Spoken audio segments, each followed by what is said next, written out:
Hi மக்களே, இது உங்கள் அலப்பறைகள் வித் சண்டக்கோலிஸ். இன்றைக்கி நாம் என்ன பார்க்க போகிறோம் அப்படின்னா பிரியாணி தாங்க. பிரியாணினா சும்மா இல்லையே, பிரியாணினா ரொம்ப ஸ்பெஷல். ஆனால் நீங்கள் எல்லோரும் நினச்சிட்டு இருக்கீங்க பிரியாணினா ரொம்ப கஷ்டம்னு. பட் இந்த ரீகப் வீடியோ மூலமாக பிரியாணினா எவ்வளோ ஈஸியாக செஞ்சுக்கலாம் அப்படின்னு உங்களுக்கு ஒரு ஐடியா எடுத்துக்கலாம்.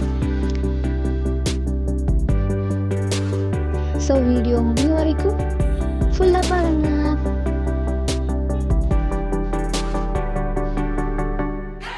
ஃபஸ்ட்டு பிரியாணிக்கு தேவையான எல்லா அடங்க பொருட்களும் ரெடி பண்ணிக்கிட்டு தாளிப்பு போடணும். பெரிய விஷயம் தானே. பிரியாணியில் பார்த்தீங்கன்னா எது ரொம்ப ஸ்பெஷல்னால் சிக்கன் தாங்க. பிரியாணி எல்லோரும் செய்வாங்க, பட் சிக்கனை எப்படி ஹேண்டில் பண்ணணும் அப்படின்னு தெரியாது. சிக்கனுக்கு ரொம்ப வாட்டர் போடாமல் ஃப்ளேம்லேயே நாங்கள் வச்சோம் அப்படின்னா சிக்கன் நல்லா ஹார்டாக வரும். சிக்கன் நல்லா சொட்டாகிடுச்சு அப்படின்னா பெருசாக டேஸ்ட் இருக்காது.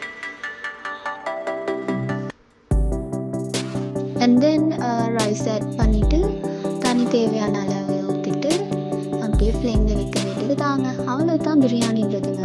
என்ன ஸ்பெஷலாக இருந்தாலும் பிரியாணி இல்லாமல் இருக்குமா? ஃபெஸ்டிவலாக இருக்கட்டும், வெட்டிங்காக இருக்கட்டும், something what ever it is, அங்கே பிரியாணி இருக்கும்.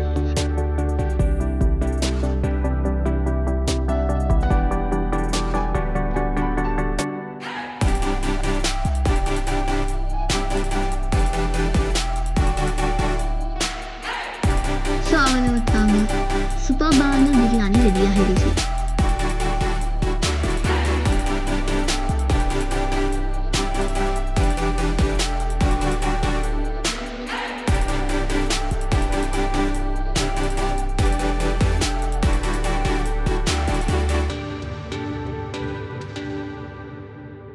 ஸோ காய்ஸ், வீடியோ ஃபுல்லாக பாருங்கள், சப்ஸ்கிரைப் பண்ணுங்கள், லைக் பண்ணுங்கள், ஷேர் பண்ணுங்கள், மறக்காமல் பெல் ஐக்கானை கிளிக் பண்ணுங்கள்.